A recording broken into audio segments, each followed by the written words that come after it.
Como vocês estão? Tudo certo? Tudo. Pessoal, antes de iniciarmos, eu queria saber só se o volume do som tá bom assim para vocês? Conseguem me ouvir bem? Tudo certo, né? Muito prazer, gente. Meu nome é Eric e eu sou educador ambiental aqui na Ecopark. Eu estou responsável por guiá-los hoje em uma viagem pelo tempo. Nós hoje vamos voltar 4.000 anos atrás e conhecer mais sobre a prática de falcoaria. Nós vamos saber o que era a falcoaria nesses tempos antigos, o que ainda é a falcoaria hoje em dia, além de, claro, conhecer um pouco mais sobre as aves de rapina e sobre o trabalho realizado aqui na Ecopark. Na nossa instituição, nós recebemos muitas aves de rapina oriundas de resgate, e aqui mesmo, através de uma reabilitação interna, nós capacitamos esses animais para depois voltarem lá para a natureza. E a falcoaria pode ser conhecida em algumas regiões também como cetreria. Basicamente é a arte de caçar com aves de rapina. Aves de rapina que são um grupo de aves carnívoras, animais caçadores, que como por exemplo os gaviões, falcões, corujas, águias e até os próprios urubus e abutres, né? Que nós sempre costumamos pensar que nem são aves de rapina, não são animais caçadores, e a gente sabe que eles se alimentam de uma presa que já está abatida. Mas as aves de rapina são, sim, todos animais carnívoros. Elas precisam da carne para ter uma dieta saudável e equilibrada. Por conta de serem animais caçadores, essas aves têm muitas ferramentas, muitas habilidades naturais que elas utilizam para abater as suas presas em prol da sua própria sobrevivência. Mas é claro que isso de maneira alguma faz desses animais os vilões da história, né, pessoal? Como vemos por aí em diversos filmes, séries, desenhos. Na verdade, justamente por serem caçadores, as aves de rapina têm um papel muito importante a ser desempenhado lá na natureza, que é o papel de equilíbrio que elas fazem dentro de todos os ecossistemas. Essa prática milenar, ela existe há mais de 4.000 anos e surgiu numa época em que nós, humanos, ainda dependíamos da caça para sobreviver. Então os humanos viram nas aves de rapina um potencial para uma possível parceria. Essa parceria não é vantajosa apenas para nós humanos, mas também para os rapinantes. Então nós acabamos sim ganhando um parceiro que nos auxiliava nessa atividade de caça. Só que as aves também. Além delas receberem uma parte dessa alimentação, o humano que está trabalhando em conjunto com essa ave oferece uma maior proteção e até um auxílio veterinário caso seja necessário. Já para manejarmos animais caçadores, como as aves de rapina, temos que utilizar alguns equipamentos de segurança, sendo o primeiro e principal deles essa luva de couro que vocês veem aqui no meu punho e também vou acompanhar no punho dos nossos falcoeiros. A luva de couro proporciona um manejo com maior conforto e segurança, não só para os animais, mas é claro para nossos colaboradores também, né? E a falcoaria, como eu comentei, surgiu numa época onde os povos japoneses, chineses, árabes nômades e os indo-paquistaneses faziam este tipo de manejo para conseguir o seu alimento. Já na Idade Média, até mais ou menos o período renascentista, a falcoaria ganhou muita força lá na Europa, principalmente com Federico II de Svevia, que inclusive está retratado lá naquela escultura próxima ao lago. Ele é considerado um dos grandes pais da falcoaria e foi autor do primeiro e principal livro de falcoaria até os dias de hoje, chamado De Arte Venandi com Avibus, que do latim significa a arte de caçar com aves de rapina. Hoje em dia, como nós já temos recursos e tecnologias que nos ajudam a conseguir o nosso alimento, né? Sejam restaurantes, mercados, até o próprio iFood, quando a gente está com uma preguiça de cozinhar, ajuda muito a gente, né? Hoje a gente não precisa mais da caça para sobreviver. Então a falcoaria é mais tida como uma profissão. Vamos iniciar a nossa jornada pelo tempo entendendo como funcionava mais a falcoaria 4.000 anos atrás, quando nós precisávamos caçar o nosso alimento para sobreviver. E para nos ajudar a contar essa história, vocês estão vendo naquela janelinha que se abriu lá atrás, uma das grandes aves que representam também a prática de falcoaria, que são as águias. Essa que vocês estão vendo é uma águia chilena. Esse animal pode ser conhecido também em algumas regiões como águia serrana, e é uma ave que ela ocorre em praticamente toda a América do Sul. Essa é uma ave também que gosta de habitar regiões mais montanhosas, aquelas regiões que têm grandes costões rochosos, e ela procura suas presas dentro de grandes campos abertos. E por conta do ambiente onde esse animal vive, a sua aparência, né, a sua morfologia é muito adaptada para o estilo de caça nesse local. Por isso vocês vão perceber que essa ave ela tem grandes asas, né? Ela pode atingir 2 metros de envergadura, ou seja, 2 metros de uma ponta da asa até a outra. E é também com essas grandes asas que ela utiliza para ficar planando por mais tempo nessas regiões enquanto está em busca das suas presas. As aves são animais muito mais leves do que elas aparentam ser. Isso é por conta dos ossos delas, que são bem diferentes dos nossos. São ossos pneumáticos. Ossos que existem pequenos furinhos dentro dele por onde ocorre a passagem de ar. Esses ossos furadinhos ajudam esse animal a flutuar, né, de uma maneira mais leve e também economizar energia. Ela não precisa ficar batendo asa de maneira desnecessária, porque a energia é um recurso valiosíssimo para animais caçadores. Quanto maior o seu estoque de energia, maior a chance de conseguir abater a sua presa. Mas a águia chilena é um exemplo clássico de uma águia montanhosa. Mas existem, é claro, outros tipos diferentes de águias, como por exemplo águias pescadoras. E a águia pescadora mais famosa que existe por aí é aquela águia americana, né? Que nós vemos nos filmes, nos desenhos, aquela águia da cabeça branca. Ele é um exemplo clássico de uma águia que tem um hábito alimentar mais pescador. E ainda existem também as águias florestais. E eu acredito que a águia florestal mais famosa, provavelmente todos vocês já ouviram falar em algum momento da vida, é a grandiosíssima arpia. A arpia, que inclusive ocorre aqui no nosso Brasil, mesmo aqui no nosso bioma de Mata Atlântica. Uma das maiores e mais imponentes aves de rapina de todo o mundo. As águias florestais, como a arpia, elas têm uma aparência e um estilo de caça totalmente diferente, justamente por viverem em um ambiente de mata fechada, podem ter muitos obstáculos prejudicando ali o seu desempenho durante uma caça. Então elas costumam ser aves maiores e com uma cauda maior. Essa cauda proporciona a elas uma maior mobilidade, elas podem usar de manobras mais bruscas, tendo então um hábito mais perseguidor de caça. E as suas asas são um pouquinho mais reduzidas. Elas são mais reduzidas para evitar que ela fique batendo em objetos, seja uma árvore, um cipó, alguma pedra, né? O que também pode atrapalhar muito ali seu desempenho durante um momento de predação. As águias são um dos grandes símbolos de falcoaria, são animais clássicos dentro dessa prática e que ajudam muito a nós humanos em vários tipos de trabalho dentro desse manejo até os dias de hoje. Existem ainda algumas regiões ao redor do mundo que nós humanos dependemos ainda da caça para sobreviver, principalmente regiões de climas mais frios, como é o caso da Rússia, da Sibéria, até mesmo da Mongólia. E o exemplo moderno mais famoso que existe são os povos que vivem no Cazaquistão. Os cazaquistaneses, até os dias de hoje, trabalham com as águias reais para conseguir o seu alimento. Mas agora nós ainda continuaremos entendendo como funcionava mais a dinâmica clássica de falcoaria, mas veremos aqui na nossa frente como é essa atividade de caça em conjunto com os rapinantes. Para nos ajudar a contar essa história, veremos a espécie que mais trabalha com práticas de falcoaria aqui no Brasil. E vocês vêm se aproximando conosco duas fêmeas da espécie gavião asa de telha. O nome asa de telha, né, nome bem diferente que elas possuem, é dado justamente por conta da cor que elas têm na altura das suas asas, mais ou menos ali na altura do seu ombro, que é uma cor muito similar à que nós encontramos nos telhados das residências pelo Brasil afora.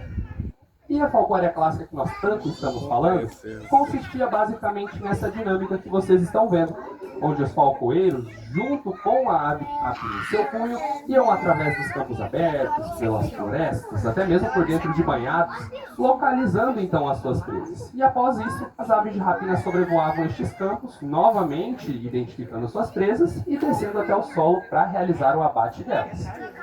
Mas para este tipo de dinâmica, de livre campo, nós humanos podíamos contar com a ajuda de alguns outros animais, como é o caso dos cavalos, que vocês veem ali com a nossa cavalo Jenny. Os cavalos são mamíferos que têm um altíssimo potencial de travessia. Eles ajudavam muito no deslocamento que nós humanos realizávamos através desses campos, que muitas das vezes podiam ser ambientes até mesmo muito hostis para nós, né? Mas além dos cavalos, nós tínhamos também ao nosso lado o melhor amigo do homem até os dias de hoje, que são os cães. Mas nesse caso eram cães farejadores, como um pointer, um setter inglês e até mesmo o fofinho e carismático Beagle. Esses canídeos, eles têm um faro muito mais desenvolvido do que a maioria das espécies. Então eles ajudavam, é claro, na questão da localização e do afugentamento das presas. O que, por fim, facilitava muito mais a caça que era feita pelas aves de rapina. Por último, mas não menos importante, temos também o nosso papel em toda essa história, né? O papel do ser humano falcoeiro, que foi o responsável por unir a interação entre todas essas diferentes espécies e fazer sim da falcoaria, então, a prática possível. Já o condicionamento de voo, que é essa atividade que vocês estão vendo ser realizada aqui, é bom nós ressaltarmos alguns pontos importantes primeiramente, pessoal. Primeiro, esse momento aqui não se trata de um show e muito menos de um espetáculo. Nós não ensinamos os animais a fazerem nada disso, elas apenas estão expressando seus comportamentos naturais. Essa é a rotina diária aplicada de cuidados a essas aves. Mesmo que não houvesse nenhum visitante aqui, esses animais fariam a mesma atividade. Por condicionamento, elas estão trabalhando suas manobras de voo e utilizando dos seus sentidos nesse momento. Isso tudo em conjunto com um momento de alimentação, o que é similar ao que uma atividade de caça. Então, no fim do condicionamento, o corpo e a mente dessas aves são estimuladas muito positivamente. E após encerrarem aqui o condicionamento, também retornam para o seu recinto para se higienizar. Que após uma caça, os animais caçadores podem acabar se sujando com pedacinhos de carne, né, com sangue, com vísceras. Então elas precisam se limpar e evitar que ali onde está aquela sujeira prolifere algum micro-organismo nocivo para a sua saúde, algum fungo, alguma bactéria, algum vírus. E é nesse momento então que elas realizam isso. E agora sim nós já entendemos como funcionava a falcoaria clássica e veremos o que é a falcoaria hoje em dia, sendo uma profissão onde conseguimos trabalhar até mesmo com reabilitação de aves resgatadas. É o caso das aves que estão se aproximando conosco, todos os animais oriundos de resgate. E eu vou até falar um pouquinho mais baixo com vocês agora, pessoal. Vou até pedir para me acompanharem, porque as aves que estamos vendo aqui são animais de hábitos noturnos. É claro que nós estamos falando das corujas. Essas que vocês veem são corujas da espécie Suindara. As corujas, elas são sim aves de rapina que têm hábitos noturnos. Essas aves, elas têm uma preferência por caçar à noite. Isso por conta das habilidades de caça que elas possuem, que funcionam, são muito mais efetivas à noite. São basicamente 3 habilidades. A primeira delas é a sua visão. As corujas têm olhos extremamente sensíveis à luz. Então, muitas das vezes, a presença da luz solar é uma luz muito forte para elas, que pode acabar ofuscando a visão. Esses animais não enxergam tão bem de perto durante o dia. Então, vocês vão até perceber que quando a nossa falcoeirana chama a coruja no seu punho, ela acaba alimentando ela diretamente em seu bico. Já no período da noite, essas aves têm praticamente uma visão noturna, muito mais efetiva. A segunda habilidade que as corujas possuem, e a que eu particularmente acho a mais incrível delas, é a sua audição, que é também o seu principal sentido. As corujas, elas têm ouvidos ultrassensíveis. Elas conseguem detectar qualquer tipo de barulho que seja feito pelas suas presas. Alguma presa que esteja caminhando, rastejando, até mesmo voando ali por perto de onde a coruja está, ela detecta pelo som. A última habilidade que faz com que as corujas sejam caçadoras extremamente silenciosas e discretas é a sua habilidade de voo. Porque as corujas, elas têm penas diferentes de todas as aves que vimos até agora. A textura das suas penas é muito mais macia, muito mais aveludada. Então, quando esse animal está batendo asas, voando talvez para realizar uma atividade de caça, ela não faz nenhum tipo de barulho. Isso permite com que ela se aproxime das suas presas sem chamar a atenção delas. Ou fuja também dos seus predadores sem deixar qualquer tipo de rastro. E não é segredo para ninguém que essas aves são dos símbolos universais do conhecimento, da sabedoria, né? E até por conta disso que as corujas também são retratadas como aves símbolo dos professores. Então, caso hoje nós tenhamos um professor, alguma professora aqui conosco, vocês podem se sentir muito bem representados por essas aves, tá, pessoal? E vamos falar bem a verdade aqui, são animais maravilhosos, né? Eu tenho até certeza que os fãs de Harry Potter que estão aqui conosco também já conhecem muito bem as corujinhas. Elas aparecem muito dentro das obras de ficção. Mas, justamente algumas pessoas, por vê-las como aves fofinhas, aves bonitinhas, resolveram também adquiri-las de maneira ilegal, para criar dentro da sua própria casa como pet. Só que essas pessoas também acabaram se frustrando muito dentro do manejo de uma ave como essa. Porque a coruja é um animal selvagem, e quando um animal selvagem chega em algum local estranho, eles podem ficar agressivos tentando se defender. Só que além do manejo, essas pessoas também não acharam muito agradável a rotina alimentar de uma ave de rapina como essa. Vamos ser bem sinceros aqui, pessoal. Eu acredito que não são todos vocês que vão gostar de abater um rato ou um pintinho para congelar na geladeira de casa e alimentar um animal desse todo santo dia. Essas pessoas também não gostaram disso. Então eles doaram elas para órgãos ambientais e eles que as encaminharam aqui até nós. A coruja suindara, essa espécie que vocês estão vendo aqui conosco, é uma ave que também pode ser atrelada a algumas lendas negativas ao longo do Brasil. Vocês podem conhecê-la como rasga-mortalha. É um nome que foi dado a esse animal e costuma ser associado a um mau agouro, né? Mas será que é verdade mesmo que a presença de uma corujinha dessa perto de casa é um indício de que alguém dessa casa vai morrer? Eu já vou adiantar para vocês que é claro que não, né, pessoal? Vocês não precisam ficar preocupados caso vejam uma corujinha dessa. Na verdade, vocês podem se sentir privilegiados e cuidar desses animais, respeitar ali o espaço dela, porque as corujas, elas são animais predadores, e uma das principais presas que elas gostam de comer, que está lá no cardápio delas, são os ratos, né? Os ratos hoje são considerados pragas urbanas, eles são atraídos por lixo e depois para dentro da nossa casa, carregando doenças para nós. Então as corujas, como gostam de comer um ratinho, elas nos ajudam a nos livrar de pragas urbanas também. Então vocês veem que existe um certo preconceito em relação a esses animais, mas que na verdade são aves extremamente importantes para todo o meio ambiente. E elas não são as únicas aves que sofrem preconceito, tá, pessoal? Existem algumas aves de rapina que passam por essa situação por conta do diferente hábito alimentar que possuem, que é o caso dos rapinantes que vão chegar conosco agora. São aves que têm um hábito alimentar muito diferente de tudo que nós vimos até agora, mas é justamente por isso que elas têm um papel importantíssimo na natureza, que é o papel de limpeza, de manutenção. Eu queria saber se nós tivéssemos flamenguistas hoje aqui conosco, vocês já podem comemorar, né? Que estão aqui com a gente os urubus de cabeça preta. E esses são 3 irmãozinhos. Esses irmãozinhos vieram de uma cidade vizinha, bem próxima aqui a Foz do Iguaçu. Uma cidade que teve um rápido e grande crescimento urbano. Isso não deu outra opção para a mãe desses urubus a não ser escolher o forro de uma casa para fazer o seu ninho. Só que os donos dessa casa não curtiram tanto assim essa ideia, né, de morar com esses inquilinos bem diferenciados, né, pessoal? Então eles decidiram o quê? Pegaram o ninho que estava no forro da sua casa e colocaram na rua. Pode parecer muita maldade isso que eles fizeram, né? Eu sei, mas na verdade eles tinham a melhor das intenções, porque quando eles chegaram naquele local, eles viram, né, quando eles pegaram ali o ninho e colocaram na rua, eles acabaram interferindo na ordem natural que a mãe desses urubuzinhos impôs no momento em que ela fez aquele ninho. Então, quando ela retornou no local para buscar os seus filhotes, ela viu que o ninho não estava no mesmo estado que ela havia feito, né? Não tinha no estado que ela tinha deixado anteriormente. Então ela nem sequer os reconheceu mais quando viu aquele ninho. Ela apenas respeitou a lei da sobrevivência, prezou pela sua própria segurança e então acabou fugindo, né? Abandonando seus próprios bebezinhos.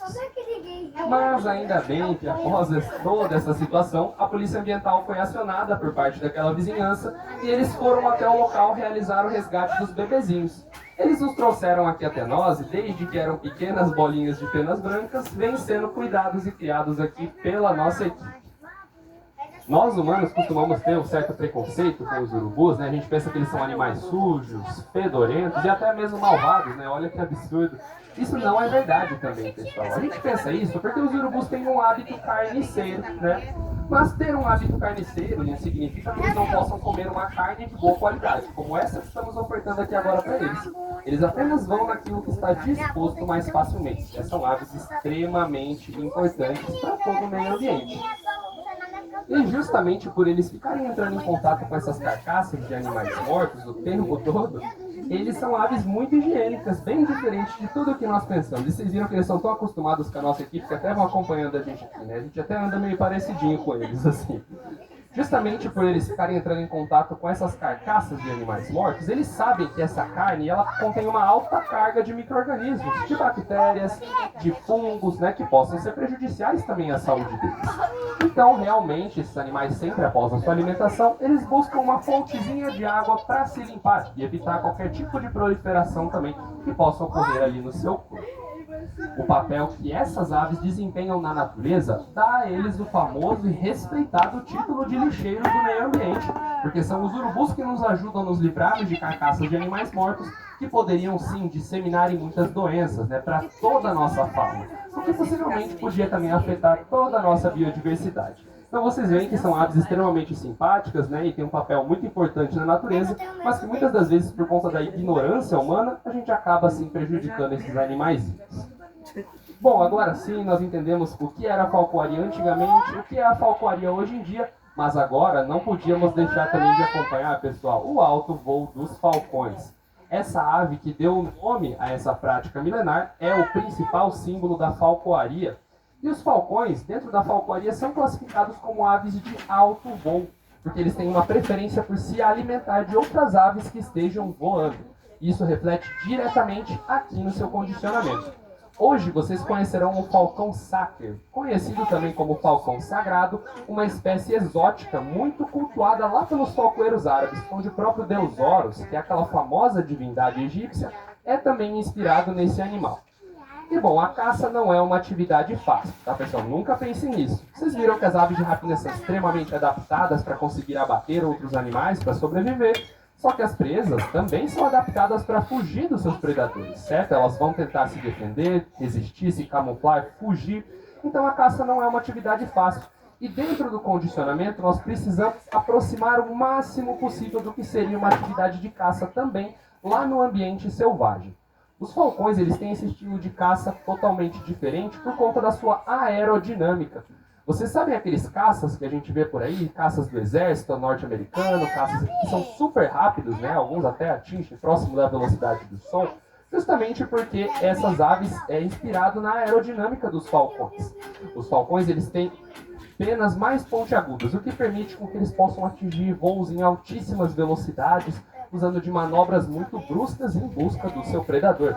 Essa espécie que nós conheceremos é uma das espécies mais clássicas da falcoaria, que também ajuda os seres humanos desde 4.000 anos atrás.